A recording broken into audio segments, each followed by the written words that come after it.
Just a quick introduction. David Holstart, partner with Geographic Technologies Group. I know a few of you may recognise me. I was sat in the back there. A couple of very important questions have been answered. I know Julio's more software presentation made orchestrated, but you asked a specific question about water resources and your utilities here in the city. We're talking water, sewer, stormwater reuse.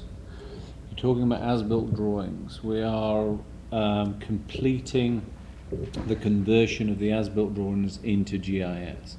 So when we talk about the utility and the value of what you're seeing here, water resources are going to be managing and maintaining all of the underground infrastructure, from all of the pipes to the culverts to catch basins in GIS. The source data for that is the as-built drawings. So we're taking CAD data, which is a design package, converting it into GIS, and now we have an asset management tool. So that's in place at the moment. It's we'll be nearing completion. It'll be finished in May, and you'll be looking at it shortly afterwards as well. There was another question.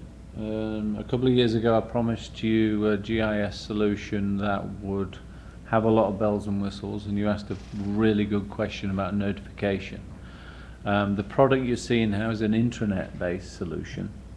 We have designs on deploying a web-based solution for transparent government and the ability for citizens to get not only notified for any planning changes, but notified if a crime occurs within half a mile of their residence.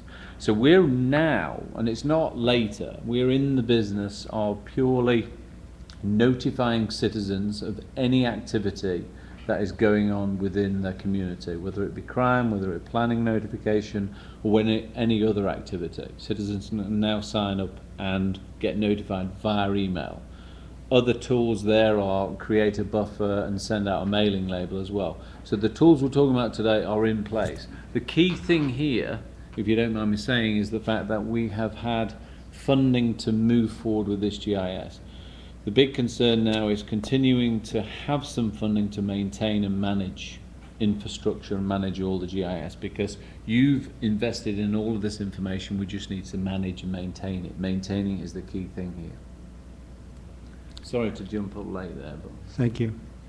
No, I think this is great. There was never any doubt in my mind that this was going to be a big winner in terms of saving time and providing really useful information in a timely fashion. I have a couple of questions. Did I understand you to say that some of these representations will be in a web page that citizens will have access to?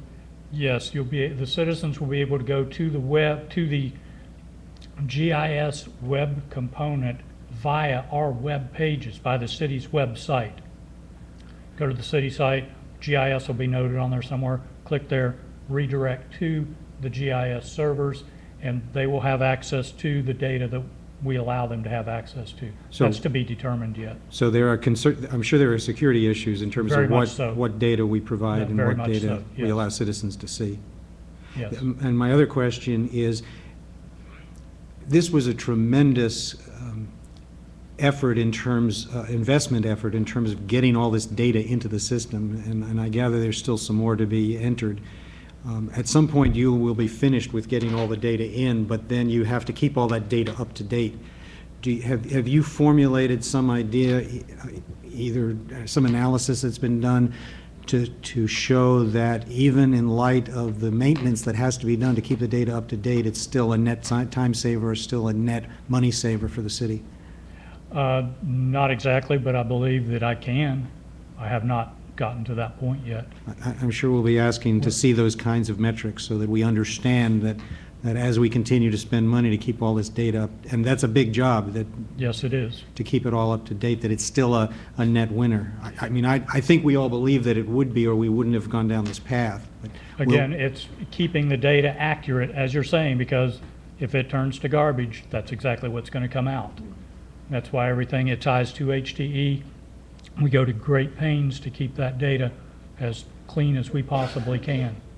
if I could say one thing, when you funded the GIS strategic plan, one of the things we did do is look at 16 categories of return on investment. So we were cognizant of the fact that you were investing in GIS and there had to be a return on investment.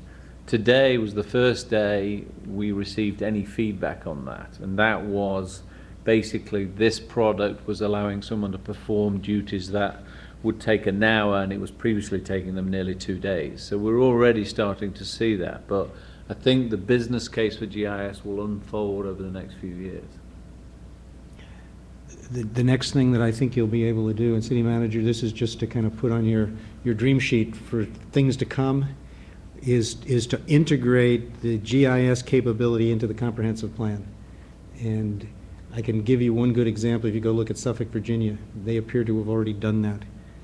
And they've got a really neat looking comprehensive plan that includes a lot of this kind of mapping capability. And I think that might be a model for us to be looking for, to doing that sort of thing, you know, down the road. Not tomorrow, but down the road.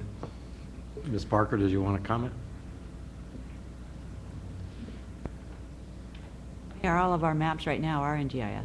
No, I understand that, Okay. but I'm talking about actually integrating the comprehensive plan with GIS, so that as you print out the comprehensive plan, it's got embedded GIS components to it, and they stay up to date as the GIS stays up to date. So your comprehensive plan actually becomes more than text, it becomes a visual, and you don't have just a single future land use element map, future land use map. You have multiple maps that are all represented within the comprehensive plan.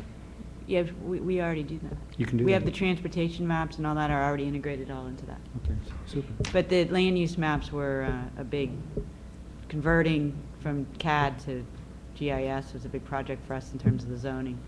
Right, I'm So- sure. Okay, great. Well, this is super. Thank you.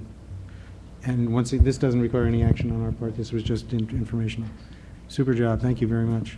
One other thing, though, I did fail to mention, Kenny Lohr, he's our GIS coordinator, sitting in the back running the laptop. We keep him locked up in a room, but I'll bet you he's do. responsible for the majority of this.